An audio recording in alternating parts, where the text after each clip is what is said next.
Dave, remember the feeling of watching Saturday morning cartoons with your favorite bowl of sugary cereal? Sure. Well, what if I told you that you could recapture that feeling, but without the guilt of eating cereal that's bad for you? I'd say you must be talking about Magic Spoon. That's right, Dave. And now you can get a variety pack with 4 featured flavors: cocoa, fruity, frosted, and peanut butter.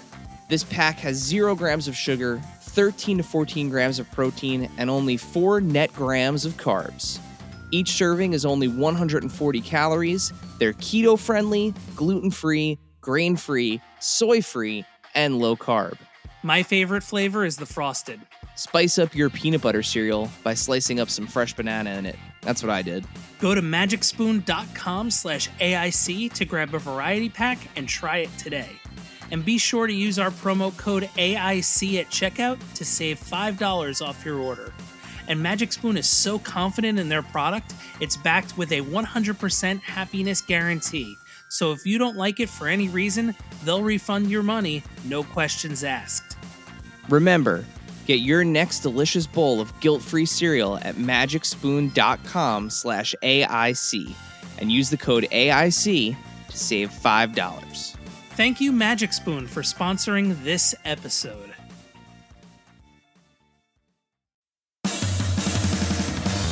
Are you ready, kids? Get your parents' permission, check your mailbox, and grab your shopping cart. It's time for the Adventures in Collecting podcast. I'm Eric. And I'm Dave. Welcome to Adventures in Collecting, where we talk toy news, culture, and hauls. Along with our journeys as collectors.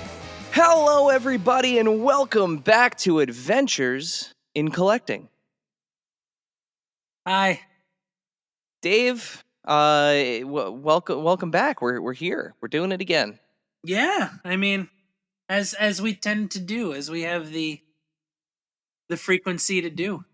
You know, I think technically we passed this in August, but I think that we've been doing this for 3 years now. I think we hit the 3-year mark. Did we?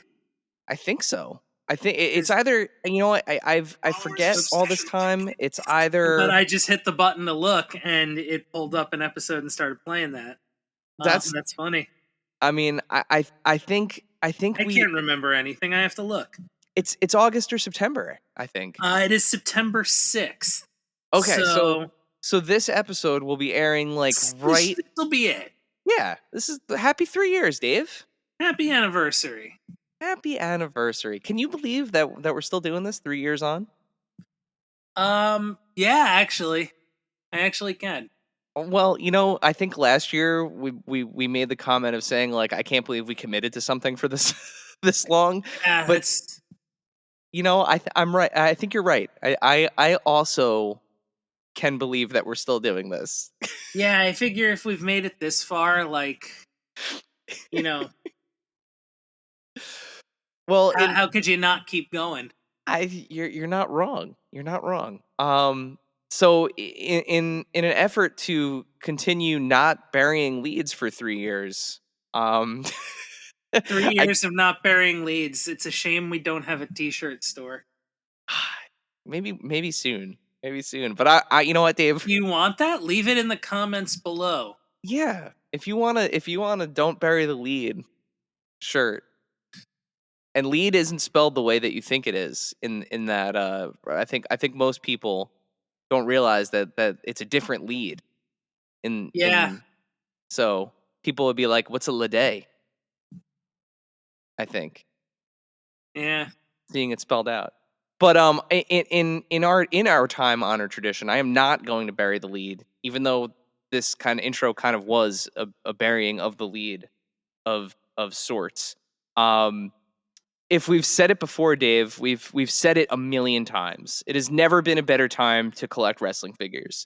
Whether it's the latest and greatest tech going into making the most realistic figures we've ever had, or recapturing the magic of lines from decades past, there is no shortage of ways to collect nowadays. And Rush Collectibles launched the pre-orders of their first series of Ringmasters in the style of the classic Hasbro WWF figures back in June.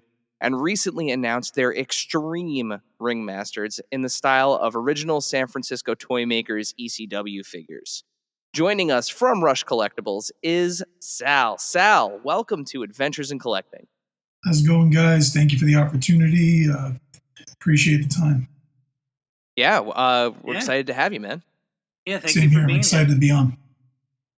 So the first question that we ask all of our guests, as this is a show about collecting, what are you currently collecting?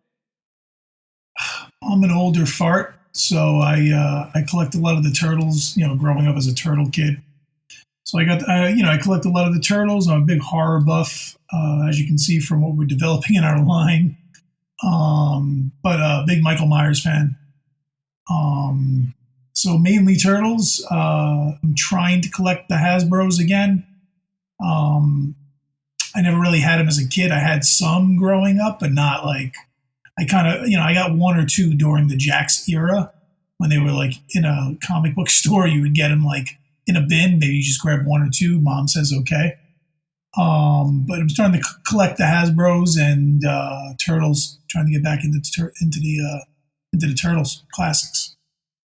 Man, yeah, I just said it, but it's also never been a better time to be a Turtles collector. There is a feast of Ninja Turtles figures out there these days from and they're so many companies.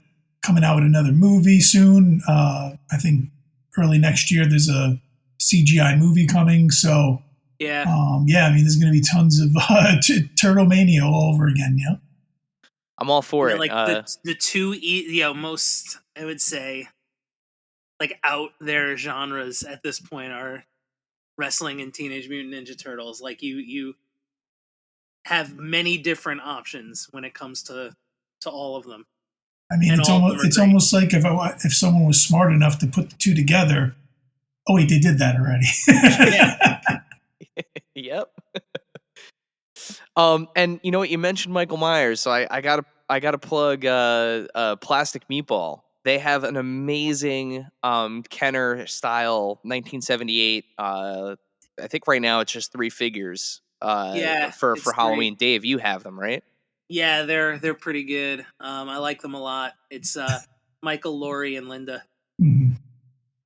Yeah, and they're awesome. And if you love that kind of like retro aesthetic, and especially like with Halloween and the horror genre, like from the card backs to the figures themselves, like it's just like drips that late 70s, early 80s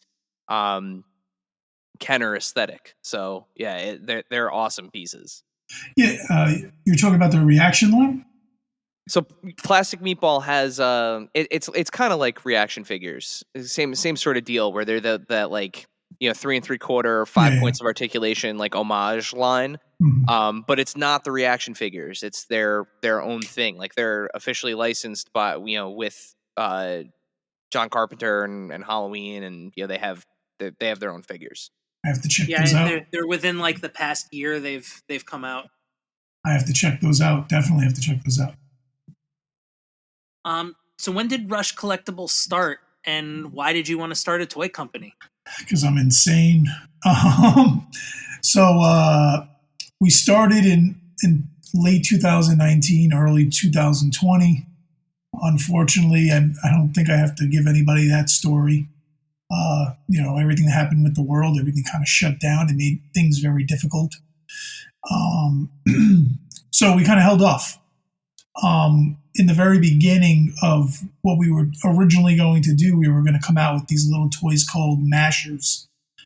And we were going to start our own little, we were going to try to start another version of what would be the Funko Pop, but in these squishable foam toys. We originally reached out to a lot of the wrestlers during the pandemic. A lot of them were like, I'm not sure, I don't know. So we decided to kind of hold off. And then, with everything happening with China, it was like, the time is not right now. Fast forward, the world opens up. Late 2021, we wound up doing our first action figures of the miniature minifigures of the professional wrestlers from the game. pro wrestlers, and it's really been this running race as since then. And jumping into the Hasbro world now, jumping into the extreme retros, as I'm dubbing them, into the world of horror. So it's been an interesting ride. I'm hoping the wave continues. But and other reasons and why I wanted to start a toy company, my partner and I, really, we're fans of action figures and toys. I mean, there's not a time where I don't walk into a Walmart and Target and say, I'm just going to take a stroll down the toy aisle, whether I buy something or not. So it was always one of those little bucket list things that I just said, hey, I always wanted to try it. Let's see if we can do it. And we're doing it, and it's working. And it's really been an amazing experience thus far.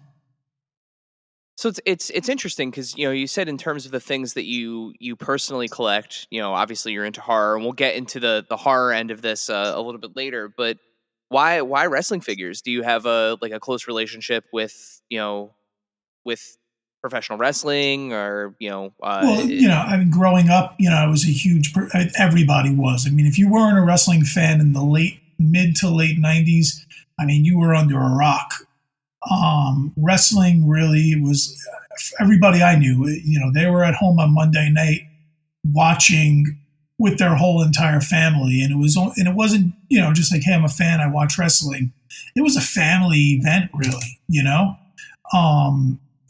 When we would watch Monday nights, it was I was sitting there with my dad, with my mom, with my sisters, with my brother, and we were literally sitting there for 2-3 hours. When Nitro went 3 hours, but watching wrestling, and it was really a family event every week, and a pay-per-view on the weekend or Thursday when Thunder and SmackDown. So,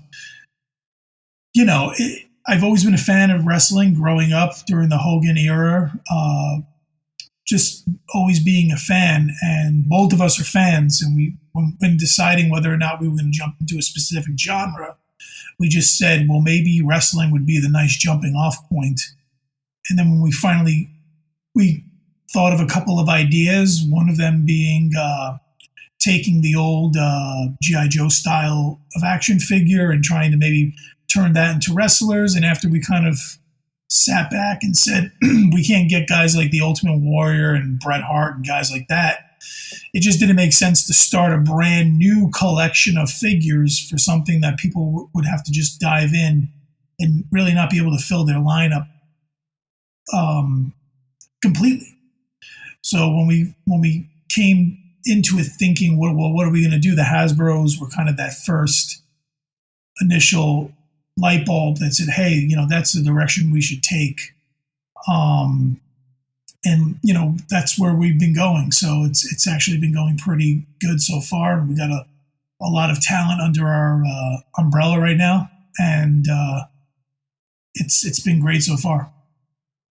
It's so funny you mentioned the kind of family aspect of it, because it always kind of seemed like whenever we had weekend family gatherings, we had family coming in when we were kids, from New York or even from just kind of other parts of Jersey. It always kind of seemed to land on a pay-per-view night. And and it was the same thing, all of us, even during the Attitude Era, when it was very much so not family friendly entertainment. I mean, it was a family event though. We glued to the TV. Yeah, for sure. Even by the time I got to college and things like that, we would just gather together to watch wrestling on Monday, and there were 2 TVs, and okay, let's get the 2 TVs in because we could watch both shows. So with so many companies kind of making wrestling figures right now, what do you think really differentiates what Rush Collectibles is doing from the rest of the field? Well, I think, you see what's going on out there. Everybody pretty much and their mother is doing a retro line of some kind. It's kind of the big thing right now.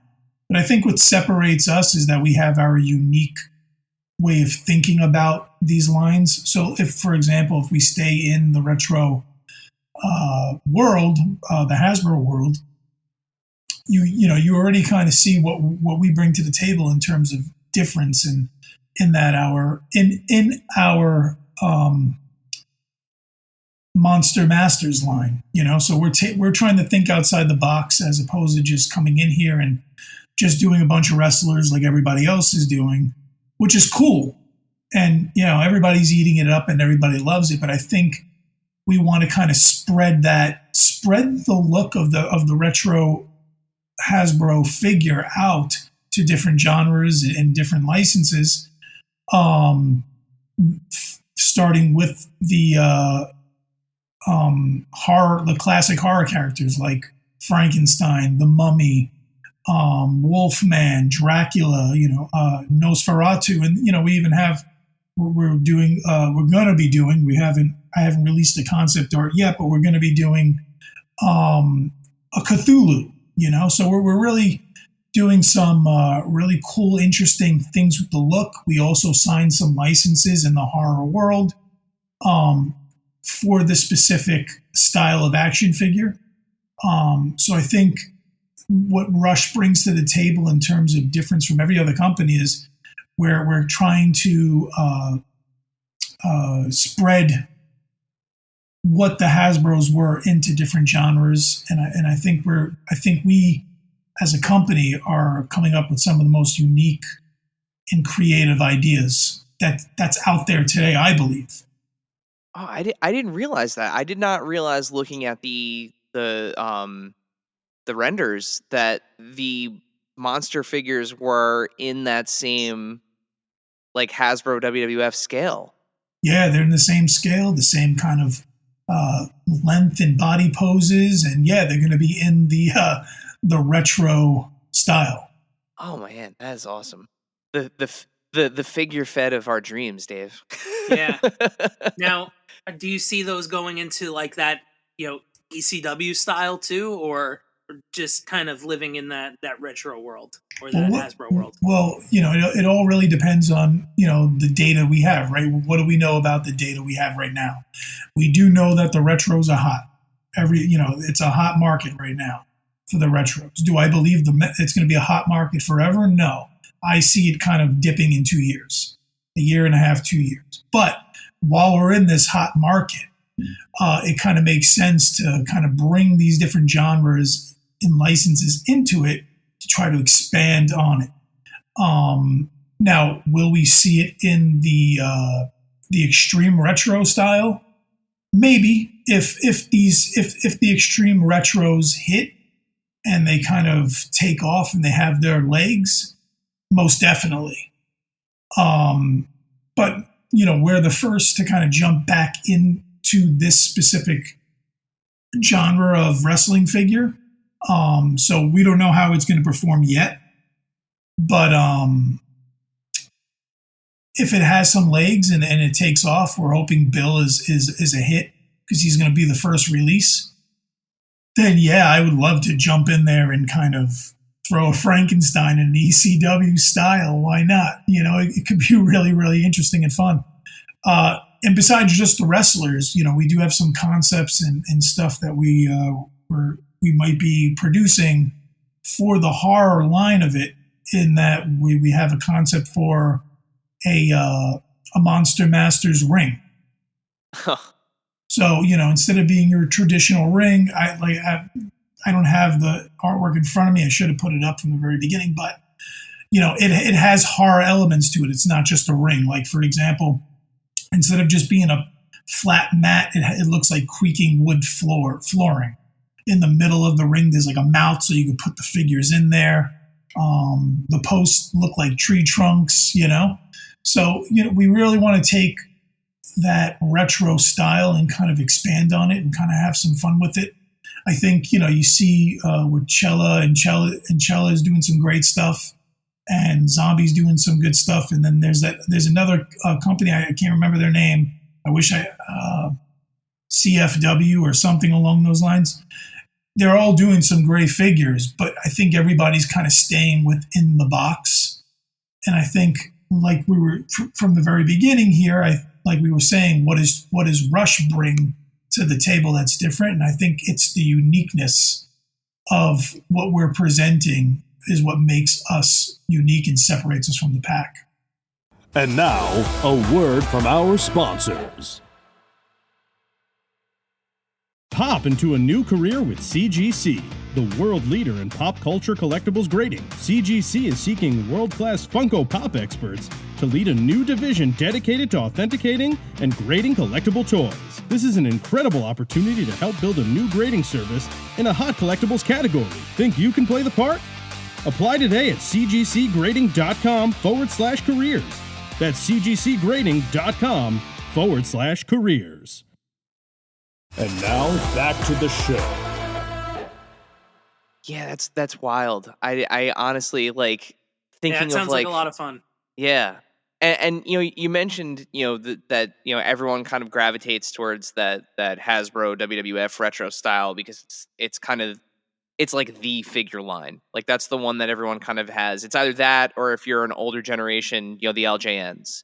But it's interesting that you guys are looking into or not looking into, but that you guys are reviving the original San Francisco toy makers ECW figures, because I feel like those never really had a chance to, I don't want to say a chance to succeed because they did have several waves, but they didn't have the same footprint that the Hasbro WWFs did. And I think looking back on it now, like those figures were excellent. Those ECW figures. Mm-hmm. Yeah, no, I mean, those figures were gorgeous. I mean, I have a Chris Candido on my desk just looking at them and the amount of detail on this thing. And, I was saying this in another podcast, but the amount of detail and the realism and the ability to get as close as they did with the likenesses, really for that time period before Jax kind of did the real scans, is really unprecedented. Because I mean, if you look at what Jax was doing at the time with the Bone Crunchers, and even what WCW was doing with Marvel, everything was cartoony. Everything was kind of, it resembled Steve Austin, but it didn't look exactly like Steve Austin. And ECW kind of threw their figures out there, San Francisco, the original San Francisco toy makers.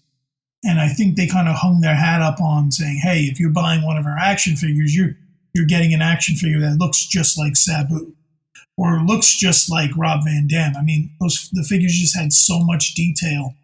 And I think they had to be that way in order to stand out, because that market was just being crushed by WWE and WCW. So, and I think they definitely hit the mark, because I mean, we're over here about to revive the line. So, yeah, I mean, they're just gorgeous figures. Yeah, and they scaled like close enough so you could, play with them with the Jax and with the Marvel Toy Biz ones. Like they were very underrated. Yeah, no, I agree. I mean, they're 6 inches. They're 6 inches tall, same size as the WCW figures, same size as the Bone Crunchers. I mean, they do mess with scaling very, like every now and then you might get a figure that's like way bigger than they should be. Like, for example, Bubba Ray Dudley, for some reason, looks like the Big Show. He's huge. Devon was tiny. Yeah. And yeah, Devon was tiny. I think he was like 5.5 inches tall, So their scaling was off, but where they lacked in that scaling, they definitely made up for it in detail. And I mean, they're just really beautifully crafted, action figures. Yeah. So, and like we were saying, both the Hasbros and the original San Francisco toy maker figure formats are iconic. They just are. You know what you're looking at when you see them. What goes into making sure the design of the Ringmasters captures the essence of what they're paying homage to? So with the Ringmaster, so now when you say Ringmasters, our Ringmasters line is the retro, the Hasbro style. Yes, and then our extreme ring. Yes.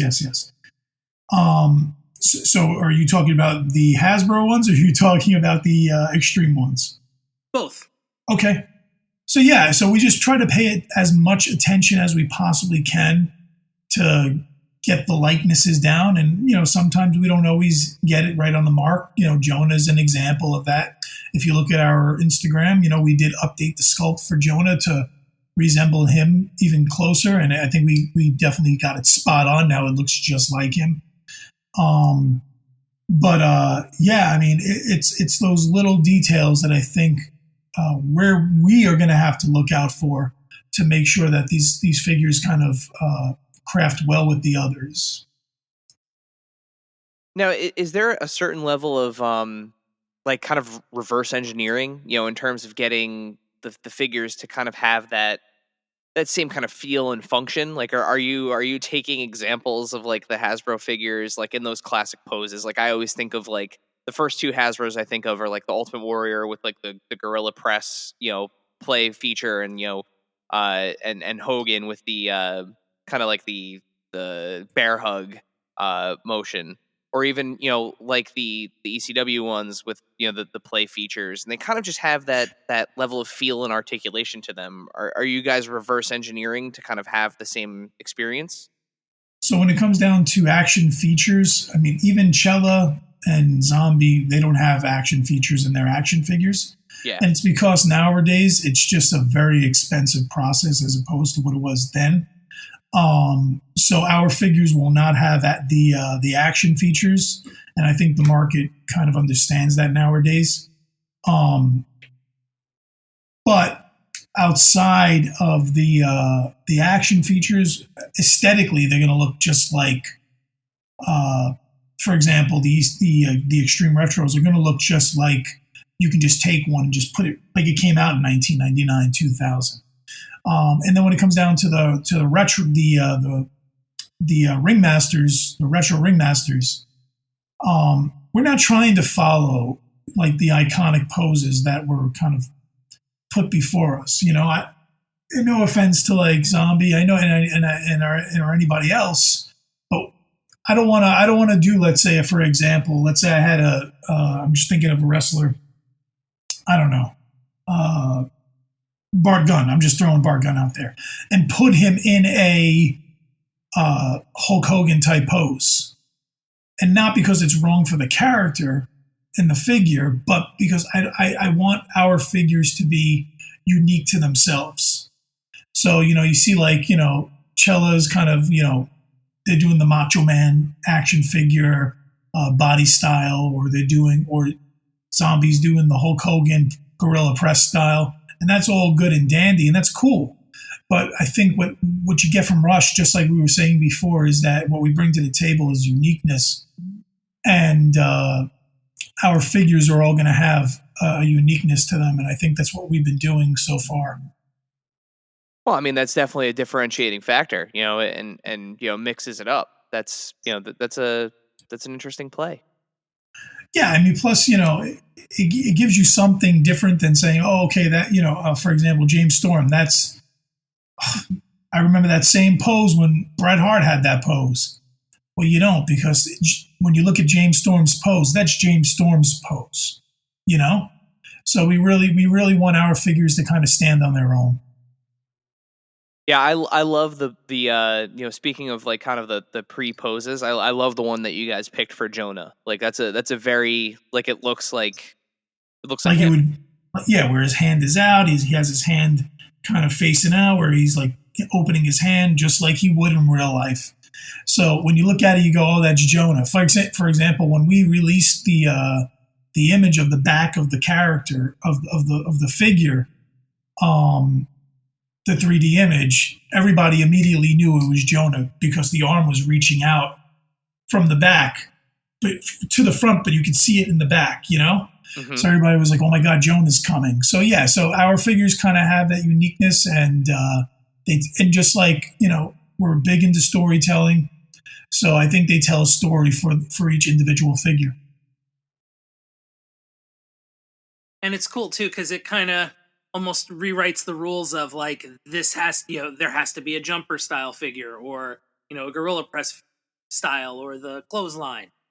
Those are the three that you remember the most, and the punch, like the spring kind of loaded punch one. it almost says like, hey, this can be whatever it is, you know? Or yeah, it could be whatever you want it to be, you know? Yeah. And I think that's what's cool about being a fan, you know, and collecting these, and we're just trying to give the consumer options in terms of newness. I mean, hell, I even like when the right answer is everything's the right answer. yeah. There you go. Yeah, that's a great way to put it. T-shirt. I'm making a T-shirt There you tomorrow. And I was gonna say, you know, like even Mattel, you know, producing the kind of like the official retros for the lack of a better term. Even they're putting in new play features and new poses. Like Yeah, like a kick. it's been these figures have been in kind of the pop culture consciousness now for what 40 years. Almost 40 years. Right. So, it's about time that, we start looking at things a little bit differently and figuring out how to put kind of a unique spin on something that we all kind of like love with this, unbridled sense of collecting. So, yeah, it's like taking it, not straying too far from it, but straying enough to where you look at it and you say, okay, that's still a retro. That still fits in the line. You know, I mean, some of the figures had articulation back in the day. Maybe there was an arm that was able to kind of bend, but you never really saw fully articulated retros. And I'm not saying that wouldn't be cool, but I think when you start doing things like that and you start straying too far from the line, it's not a retro anymore.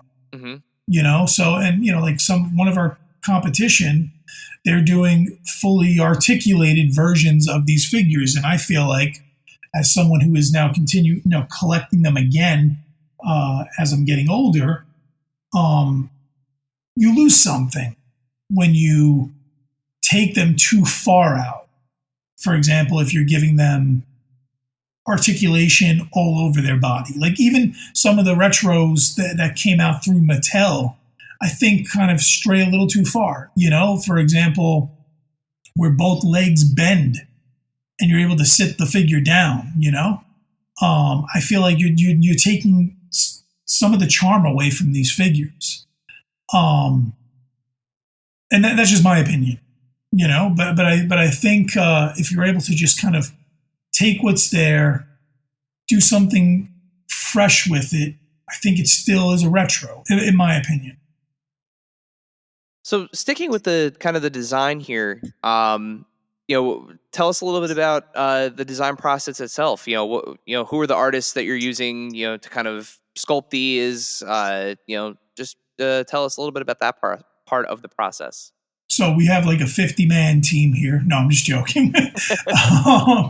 So what's and also what makes us unique, and what makes us such a great little business, is that unlike, and I don't know, but unlike some of the other guys that are out there, and then even Mattel, what makes us different is, and I'll be completely frank, there's one artist here, and that's me doing all the artwork. So from the artwork, concept artwork, marketing, advertising, website design, 3D modeling, it's all me. And what's great about that is that it's coming from one person's mind who understands what needs to be done, and it's also a good thing because of the fact that it helps us with speed. So, like, if I don't have to go to a 3D modeler and say, hey, I need this by Wednesday, I can have it by Monday if I wanted to. I don't have to go to a package designer and say, hey, I need packaging, and because I can just do it myself. And I think that's what makes us unique in terms of not only financials, but, for example, Brian Myers, who we just signed for our Extreme Retros, the Extreme Ringmasters line. We signed him like on Wednesday or Thursday of last week. We were able to get him concept artwork by like Thursday, Friday, so that they can present it at their live 14 show. So that's what makes us unique, in that I don't have to go to anybody. I can get it right there and then. When I was showing him the artwork, literally he's giving me critiques, and as he's saying them, I'm doing them.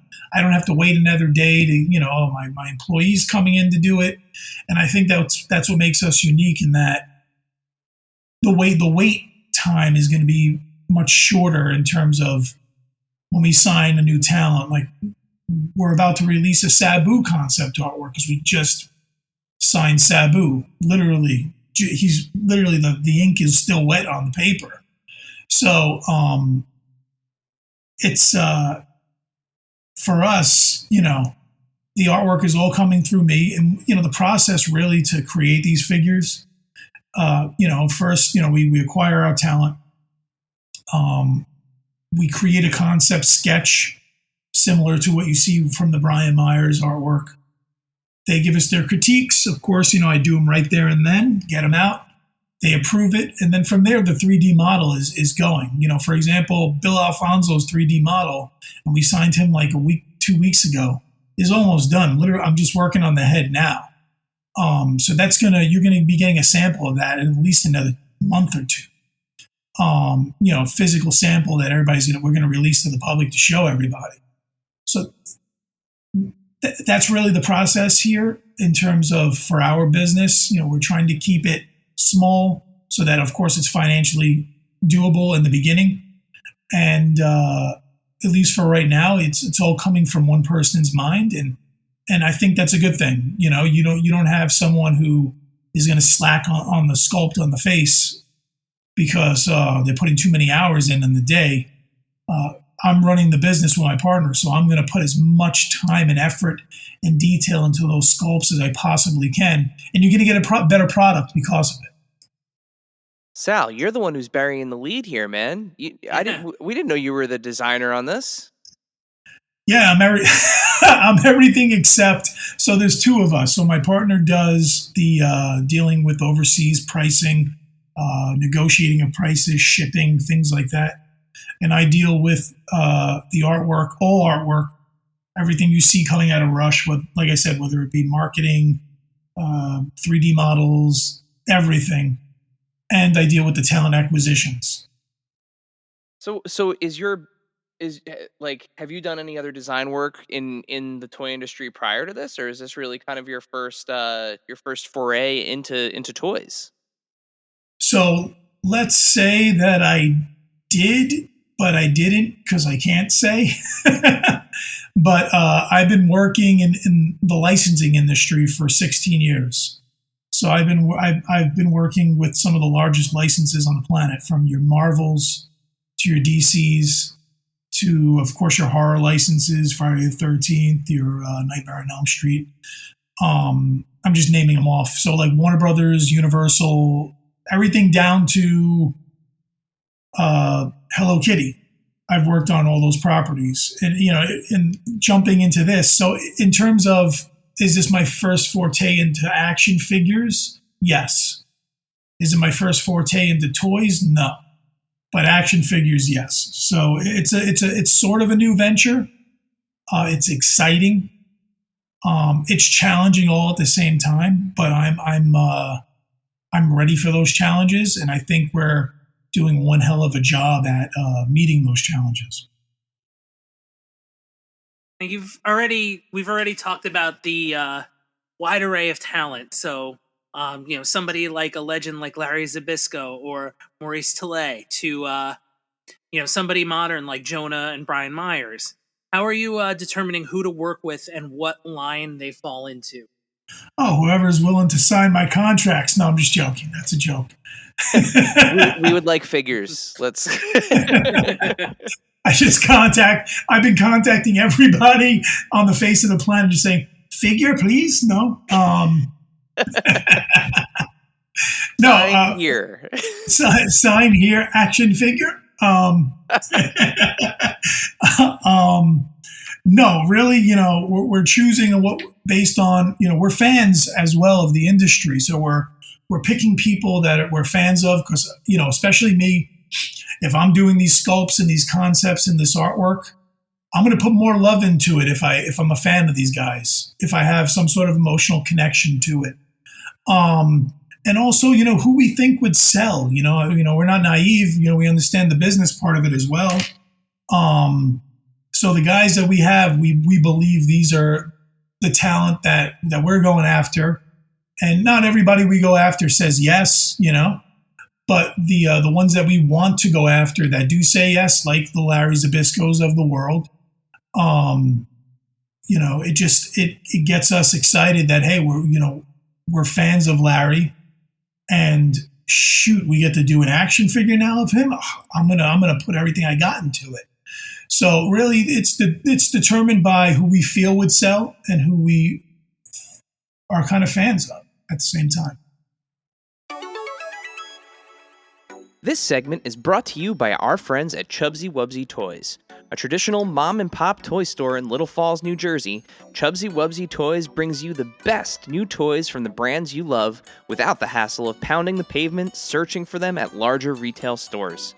Visit them in person at 106 Main Street in Little Falls, New Jersey, or online at chubsywubsy.com. That's CHUBZYWUBZZY.com. And tell them Adventures in Collecting sent you. Now that you have the two differentiating lines, do you give people an option like, hey, well, you could be a Hasbro or you could be an original San Francisco toy maker? Pick one. You shall not pass.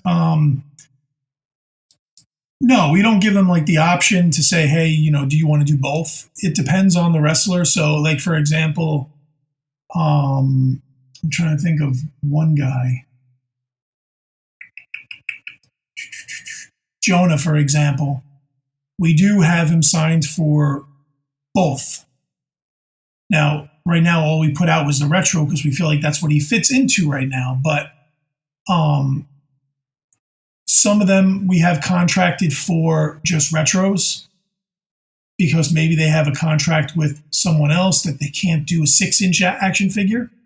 So that kind of takes that off the table.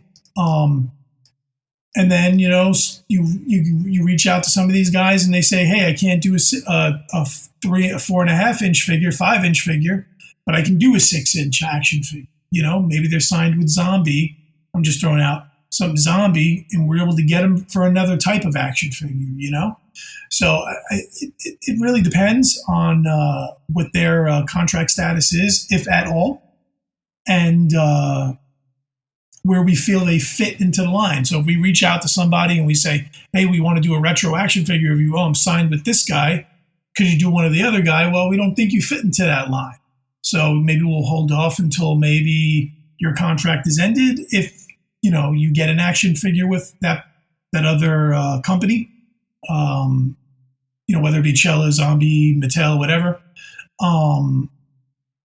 So yeah, it's really determined by contract and who we feel would fit into each line. And I know that's a long-winded answer. No, I mean, I think that, so one of the things that we love about this process is, as collectors, a lot of times I feel like people don't realize the kind of like back end red tape logistics, whatever word you want to throw behind kind of the licensing. It's just like figure online, pre-order, figure on shelf. It kind of just goes, that process. So I think like having these conversations and kind of letting people into, the concept of licensing and how that works is really interesting, because I'm sure a lot of people saw, the Brian Myers announcement, for the ECW style figure.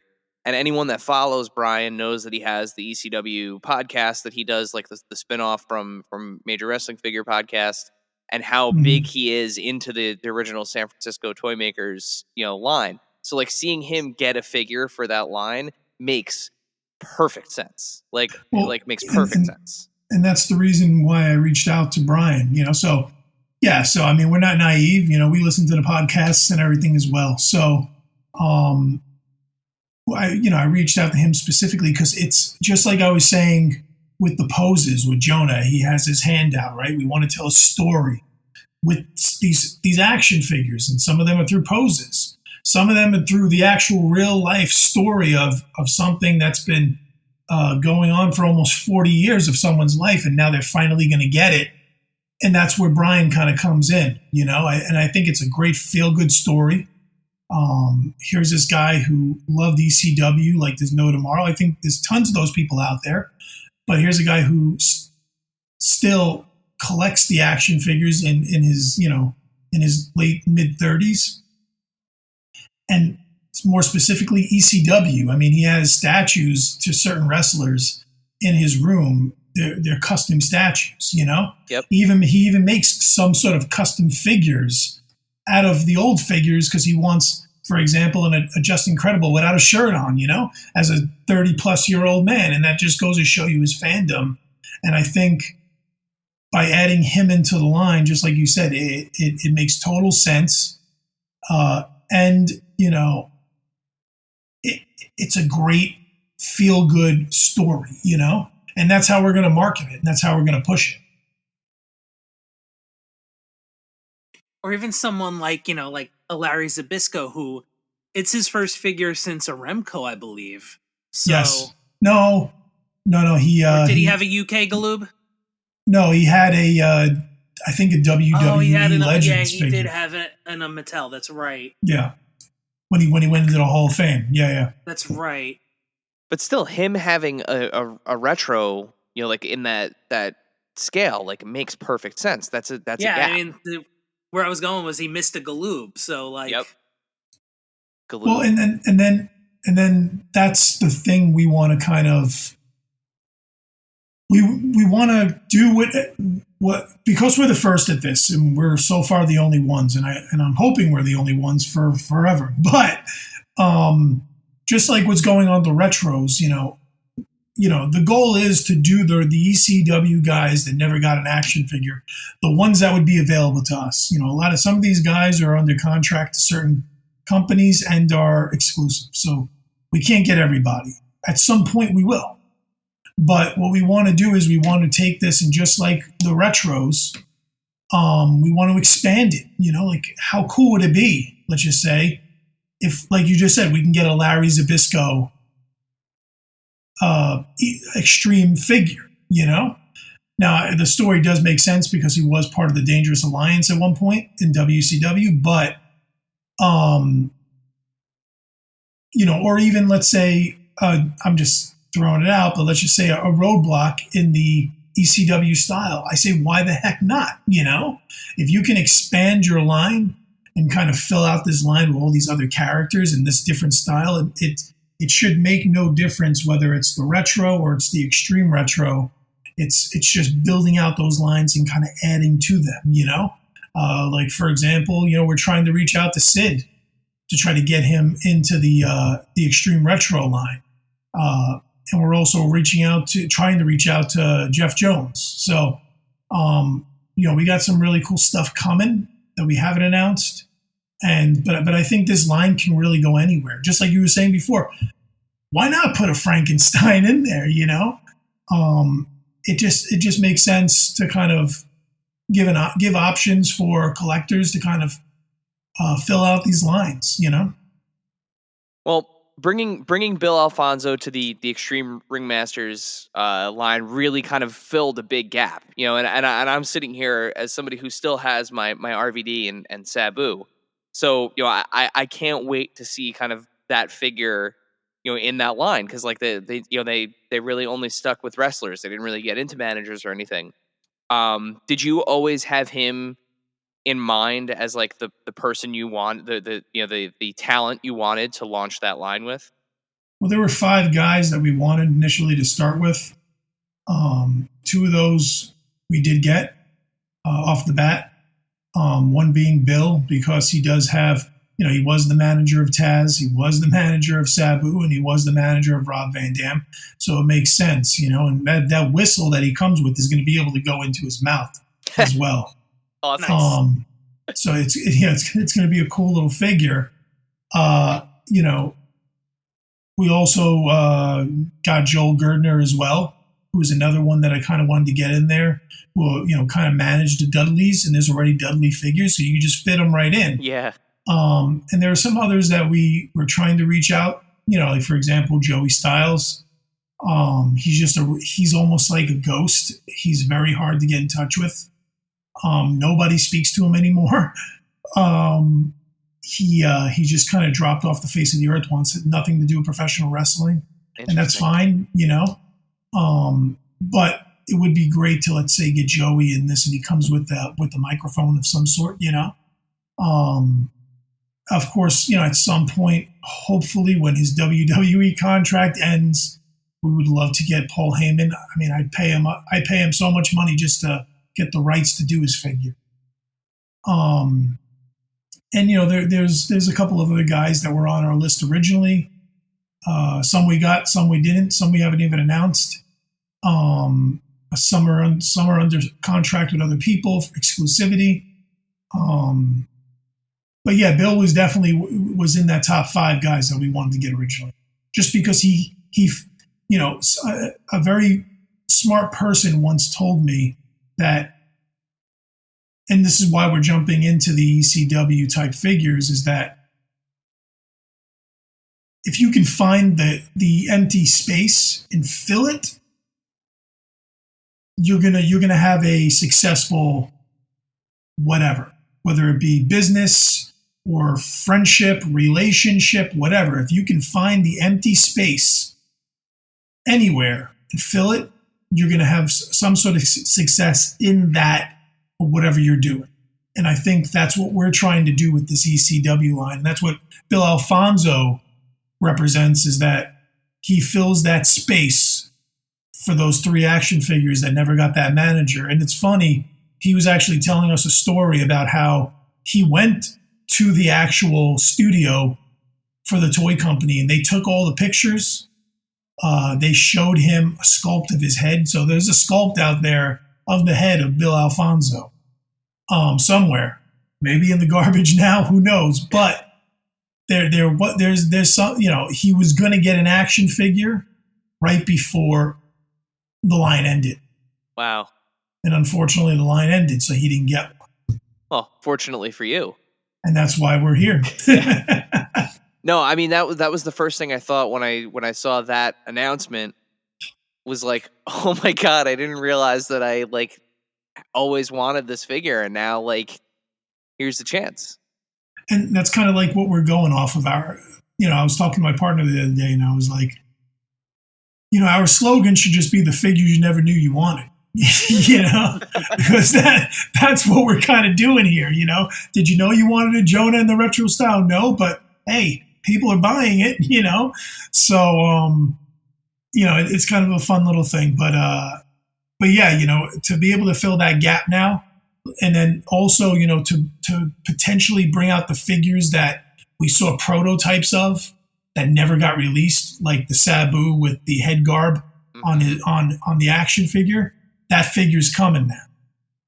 So, and there's, other figures that, you've seen samples online that are going to come now. So, like I said, if you can find a way to fill the empty space, which is what we're doing, I think so far it's getting so much attention. I think this is really going to be something we can hang our flag on, And managers and, other kind of non-wrestling personnel were always missed in some of these lines. So Fonzie is just, it's a great pick. Yeah, I mean, and that's only because a lot of these companies never really got into the whole idea of a manager will sell, Now, excluding the LJN line, where they did have managers in there, but if you look at the Hasbro line, the original Hasbro line, there were no managers at all. It was just wrestlers, Mm-hmm. And the same thing with lines that you saw years later. Even the Jax line, you got some managers. Every now and then you got a little treat, but you never got they were never in a big supply. Like today, you can, there's 4 or 5 pallbearers out there. You would have never seen that then, and I think that's what's so cool about now, is that, especially if you're a collector of all these different lines and styles, you really never know now what you're going to get, I'm not trying to quote Forrest Gump here, but look, this is like a box of chocolates. You open it up, you never know what you're going to get out of it. So it's an interesting time to be a fan of the collecting, and it's an interesting time to be a fan of professional wrestling figures because you're getting stuff that you never thought you'd ever see. Well, if anyone out there knows how Sal can get in touch with one Joey Styles, oh yeah, please reach out to us, and we'll make sure that that Sal gets that information. Or in just a moment, we'll get to the plugs, and Sal will let you know where you can find them. But before we hit those plugs and let Sal go for the evening, Dave, would you like to fulfill your role as this podcast's James Lipton and ask our final question?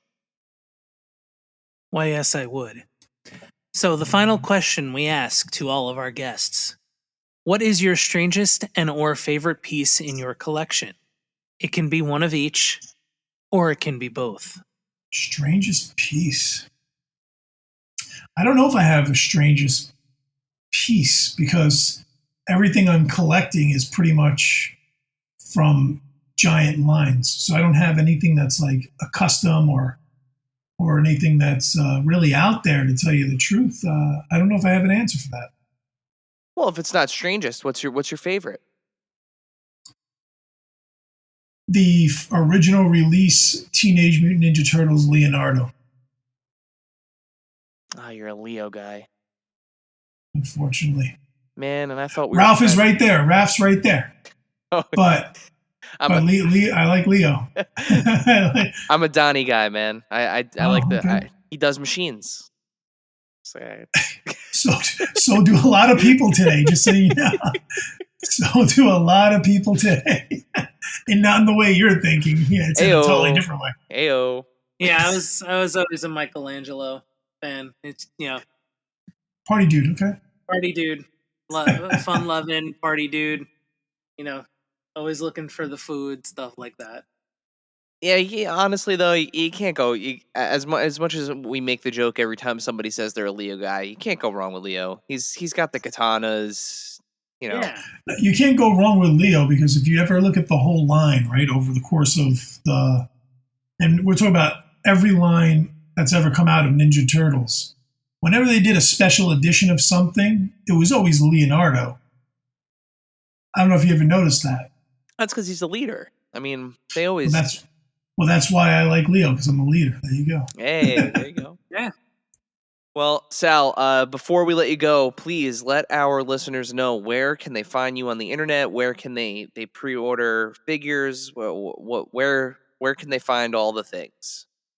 So you can find us on Facebook at Rush Toys. You can find us on Instagram at Rush Collectibles. You can find us on Twitter at Rush Collectibles.